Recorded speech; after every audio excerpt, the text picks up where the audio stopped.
Hey Flosstube, I'm Amy, I'm the Globetrotting Stitcher, and I'm happy to be back with you today. If you are a returning subscriber, welcome back. Thanks so much for coming. We really appreciate all of you who come back, week after week to spend time with us. If you are new here, welcome to you as well. I hope that you like what we're up to, and I hope you like it enough that you'll choose to be a subscriber and join our little family and friend collection here of folks that we enjoy sharing our Stitchy updates with. Today is Sunday, February the 13th, and tomorrow is Valentine's Day. So to those who do something or anything for Valentine's Day, happy Valentine's Day to you. I think Gary and I are going to go get dinner at our favorite Italian restaurant, but we don't typically do a big to-do over Valentine's Day, so it'll be quiet and fun. So yeah, we are, let's see, just I think a couple of quick life updates. We're doing well here. We're having unseasonably nice weather in the Pacific Northwest. So it's cold. It is definitely cold. In fact, we had a frost on the ground this morning. But this weekend in particular has just been, it's been really sunny and bright. Not a lot of clouds, not a lot of, definitely no rain or anything like that. So kind of a nice treat for us. That's unusual for us this time of year. And all of this good weather has me I've been itching to get back out into the yard and do some gardening. So over the last couple of years, that's been an area that has been, just gardening in general has been an area that's kind of been piquing my interest and something I've been wanting to do more of. I'm one of those odd people who actually enjoys weeding. So I don't know what that's all about, but I do find it to be very satisfying. And so despite the fact that it is winter, the weeds, they never really stop. And so I've been trying to get out there and kind of get ahead of things so that the spring weeding isn't quite so bad if I can kind of catch these things when they start showing up. So I've been doing a bit of that. I did make a choice the other day that perhaps will not turn out well for me. We'll see if it was a poor judgment call, but our local stores have started selling primroses, which they always do this time of year. And so I've been kind of like, oh, I just want to get some nice spots of pretty color in the garden. And so I was going to pick up a couple of primroses to put in a pot on our back deck just to get some pretty flowers out there. And I had to run to our local Costco for like more supplies of other stuff that we needed. And Costco, for those of you who are not familiar, it's like a big warehouse, but it's like the mother of all warehouse stores. I love Costco. They're fantastic. I went and they had like these big flats of primroses for a really good price. And so I went from thinking, oh, I'll buy 2 or 3 primroses to put in a pot to coming home with a flat of them. So that was not at all in the plan. And so the other day I went ahead and went out, I planted them, and then I was like, what am I going to do with the rest of these primroses? And so I decided to plant them around our mailbox, and do like a nice little flower bed there. So it turned out really pretty. I'm really happy with it. It's simple, but it definitely brightened things up a little bit in the winter. It's probably a little too early, and I am worried because, like I said, we did get frost last night. And primroses are typically not super hardy. At least these ones, it says on the tag, they're not hardy. And so I'm like, oh, my primroses may not make it for very long, but we'll see. Anyway. But I've been doing that, and I've been kind of getting into the swing of doing some planning as far as, I have some ideas in mind of things I want to do at different parts of the yard and garden, and kind of make some new flower beds and put in some perennials. And so I've been kind of planning for where I'm going to work this year. I think one of the things that has been a big learning curve for me is like gardening is expensive, y'all. It is. Those plants are not cheap. You cannot do it all in one year unless you're a millionaire, and I'm not a millionaire. And so I'm kind of trying to be thoughtful about where do I want to plant and how much do I want to plant? And maybe I'll only plant like half a flower bed this year rather than the whole thing, just because like I don't want to blow the bank open just to plant a flower bed. So we'll see how we go. But I think I've kind of got my plans, at least for the next couple of months, locked down of what I'm going to be working on. So I'm looking forward to that, and looking forward to the weather continuing to improve as we get into spring and I can start doing some more things. So that's been going on. The other kind of big piece of news that I wanted to share with all of you before we get into stitching stuff is that after a very long, long dry spell, we are about to put the Globetrotting back in Globetrotting Stitcher. So those of you who've been with us for a while, I don't talk about my work, very often, for several reasons, but one of those is that you're not here to talk about my work. You're here to see the stitching. And so, I just don't talk about it too much. But prior to COVID, the work that I do, it just requires me to travel on a pretty regular basis internationally. So over the last, 10 or 15 years, I've spent quite a bit of time in different parts of Africa, in Europe, as well as other parts of the world. But those tend to be the two regions I go to quite a bit. And so it's been really odd this last couple of years to be like homebound and just sort of stuck in the local area. I haven't left. Not only have I not left the country, I haven't left our state, except for 2 trips down to Acorns and Threads in Portland, which is just on the other side of the border from us in Oregon.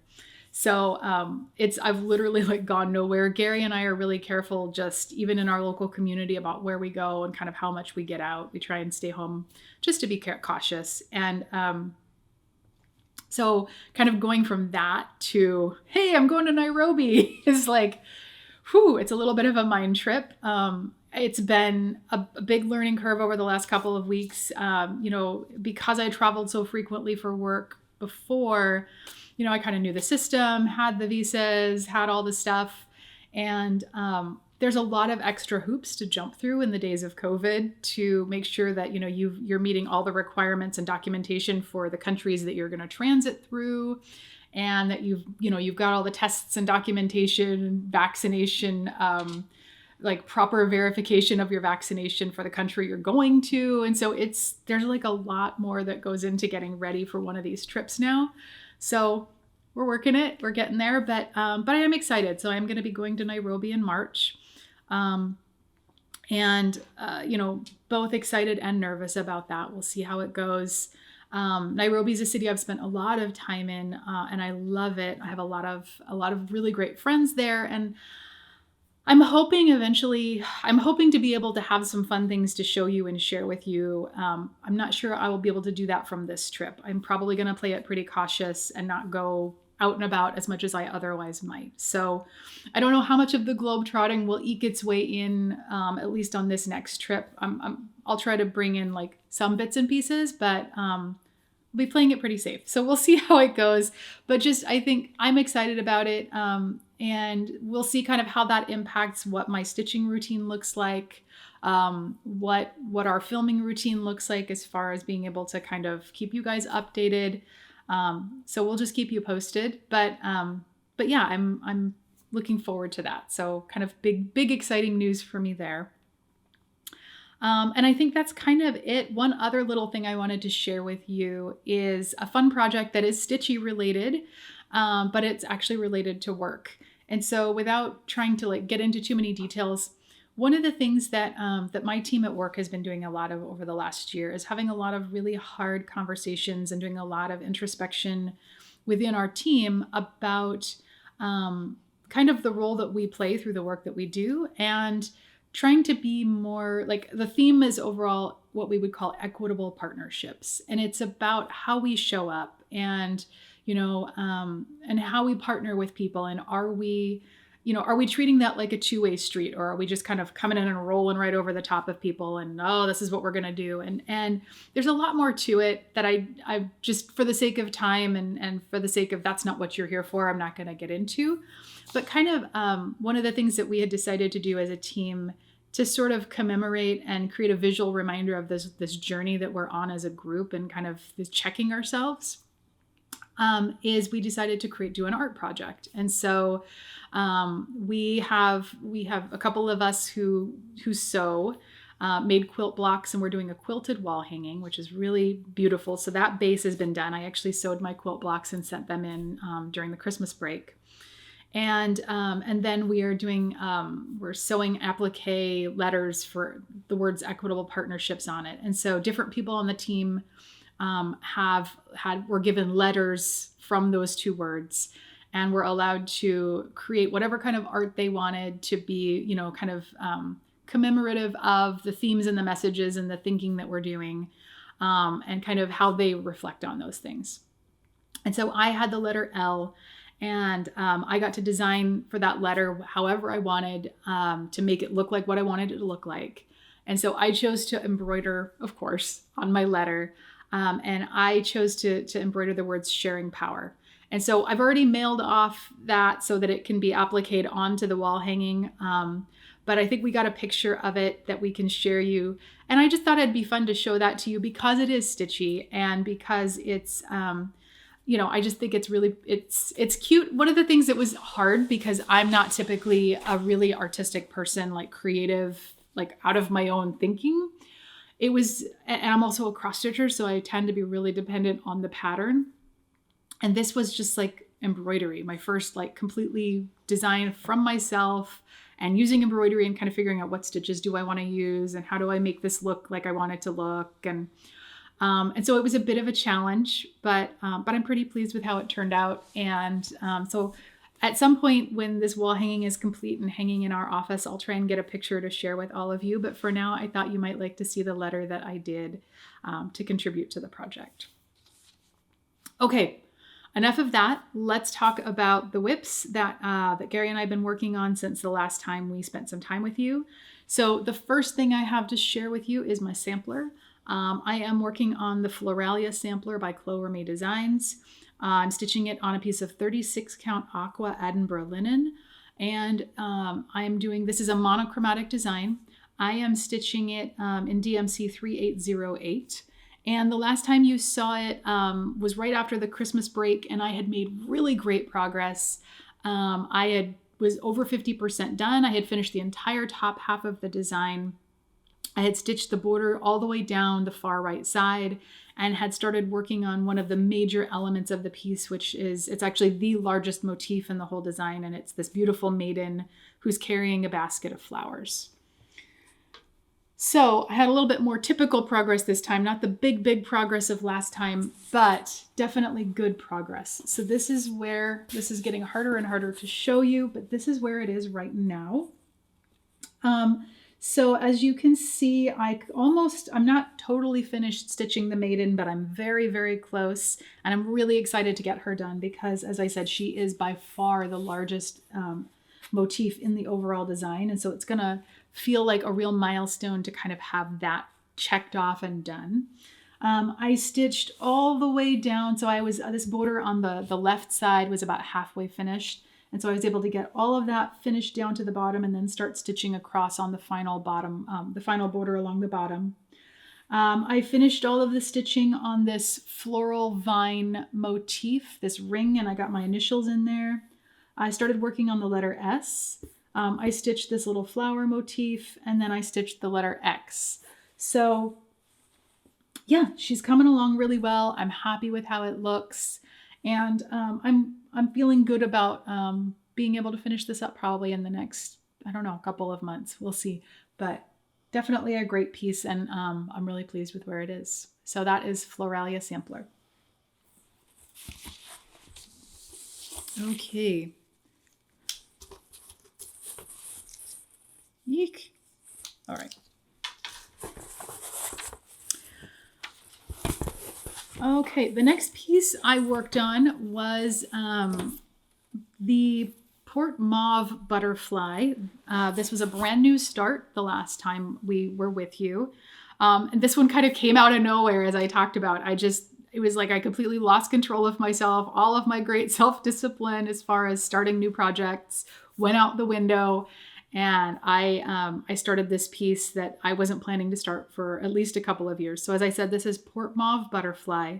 It's by Heaven and Earth Designs, and I'm stitching it on a piece of 28 count white easy grid Lugana 2/1.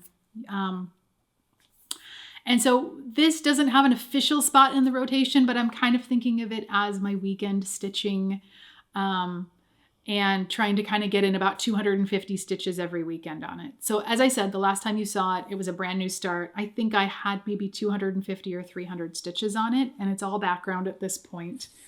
But I wanted to show you where it is now. So this is what it looks like now. Probably doesn't look like a ton of progress. I put in probably between 500 and 600 stitches on it since the last time you saw it. And as I said, quite a bit of this is background. And because I don't, get a ton of stitching on it at any one time, it will be slow progress. And it's probably not going to be very exciting progress for a bit because it will be a long time before I get to any of like the real elements of the actual design. But the background is really pretty. And I'm really enjoying working on it. A couple of things I wanted to share about this. So I think a couple of things that are notable are I'm not using the parking technique on this, which, as many of you know that watch me on a regular basis, I use the parking technique on my other full coverage piece. I'm also, as you can see, using more of a cross-country approach as opposed to the really regimented kind of strict diagonal column approach. And one of the things I've not been happy with in my rose trellis is even with stitching in diagonals, I'm getting column lines. It's diagonal columns, but it's still lines. And so I thought that kind of doing a bit more of a cross-country method would eliminate that. And it seems to be working really well. So I'm enjoying it quite a bit, actually. I will say, I don't think I will ever stitch a full coverage piece without easy grid fabric again. I'm finding that frees me up so much as far as being able to do cross country and feel confident about the fact that I'm getting my stitch in the right place. And I think it's just giving me a lot more flexibility as far as accuracy and speed because I don't have to rely on manual counting like 1, 2, 3 quite as much. And so right now I'm really enjoying the time that I get to work on this, and the stitching goes pretty quick because there's not a ton of colors. So at any rate, this is my progress so far on Butterfly Port Mauve, and yeah, we'll just keep plugging away on that. Okay, the next whip I have to show you is actually Gary's. And as you all know, Gary is working on Captain America by Awesome Pattern Studio. That's an Etsy shop, and we will include a link in the description box below. Gary is stitching this on a piece of 16 count pewter Aida using the called for DMC. So, Gary, I will turn it over to you to talk about what you're doing. Oh, you okay? Wrong hole. Sorry. I'm better now. I don't know. We'll probably have to cut that. No, keep it in. Yeah, great.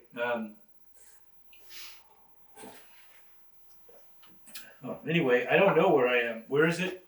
Oh, there it is. I finished a lot of the blue in the bottom, and which is good because there's only a little bit more of that blue that you see at the very bottom to add.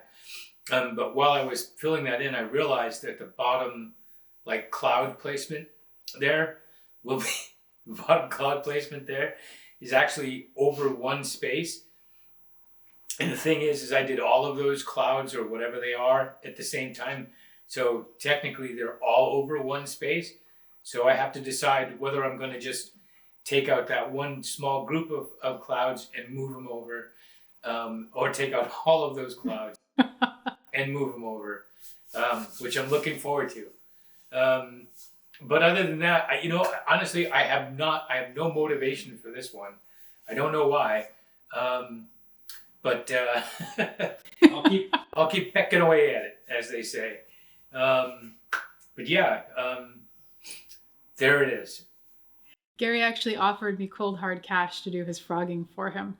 $17. I'm still debating whether that's a bargain or... And a lighter. I think I'm just going to make him do his own frogging. All right. That is that one.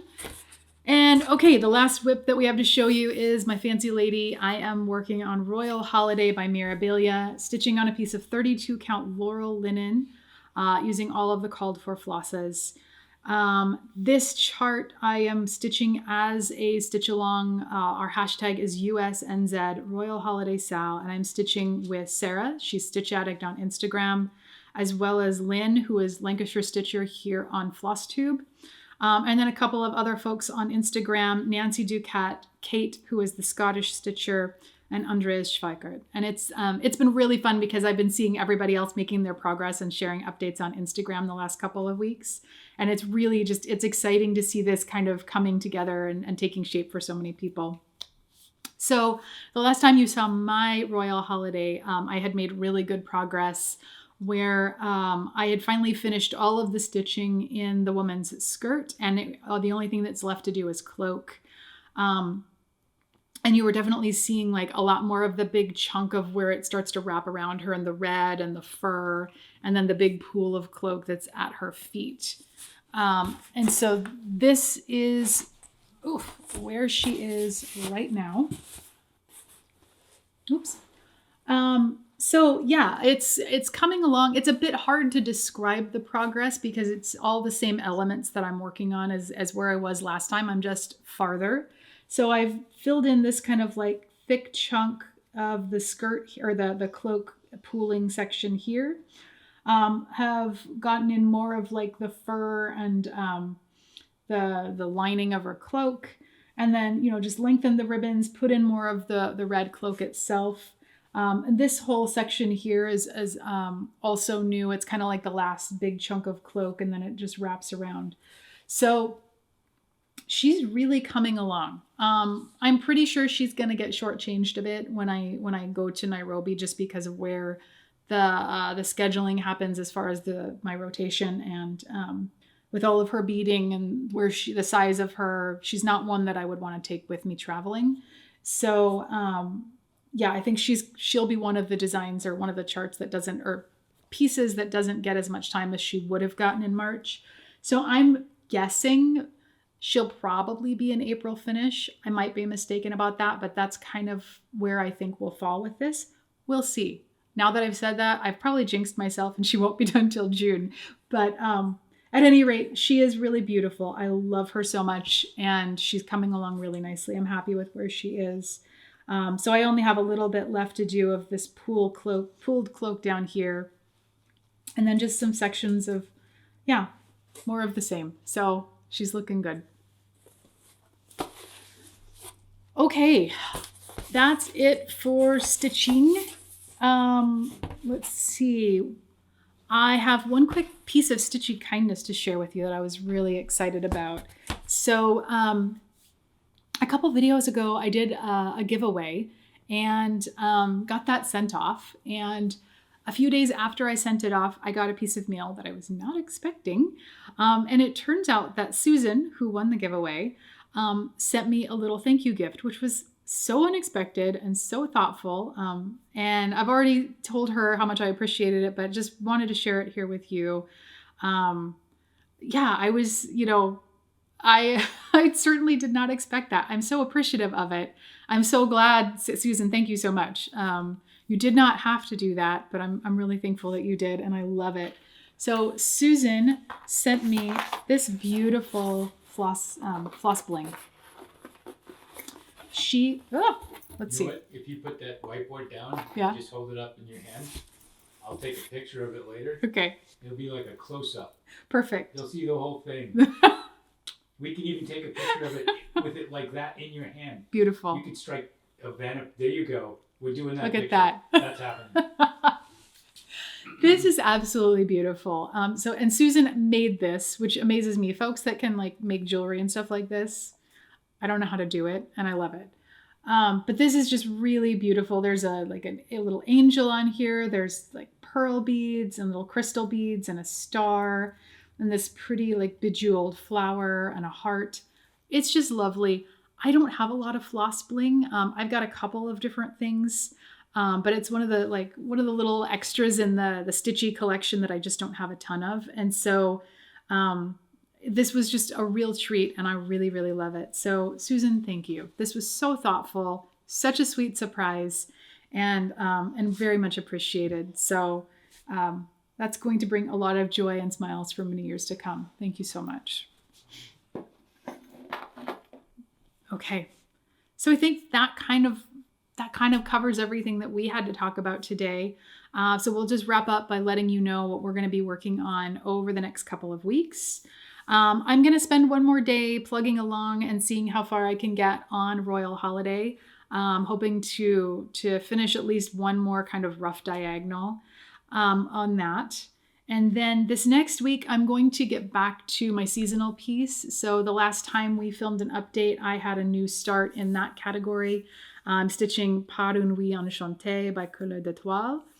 And so I would love to think that I could get that finished this next week because I made really solid progress on the start. I think that's probably unreasonable hope for me to hope for because there is some dense stitching in the second half of the chart. So if it's not finished this next time around, I think it will be fairly close to a finish.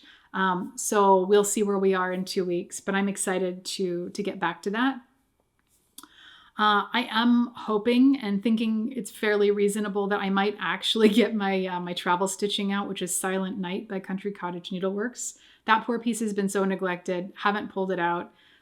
So hopefully that comes out in the next 2 weeks. And Gary is going to see if he can find his motivation to keep working on Captain America. We'll see how that goes. Also, I'm going to spend a week working on my rose trellis in by Heaven and Earth Designs. So I think that pretty much does it for us. Thank you so much for coming back to spend time with us. Again, if you're not a subscriber, I do hope that you will subscribe. Hit the little bell so you get notifications when we post new videos. Please feel free to follow me on Instagram between videos. I'm globetrotting_stitcher. And you can always send me an email if you've got a question or a comment. That's globetrottingstitcher@gmail.com. And again, thank you to all of you who share regular comments. I really enjoy them, especially, there are names that pop up week after week that we always get a comment from. And you may not think it's noticed, but it is. We remember those names and we think about you and wonder how you're doing. And so we just thank you so much for taking the time to give feedback and interact and ask questions. So all of that being said, we hope you're doing well. I hope that the weather is good where you are, and that if you're a gardener, you're as excited about whatever you're planning for this next year as I am. And we will talk with you really soon. So take care. Happy stitching. Bye-bye.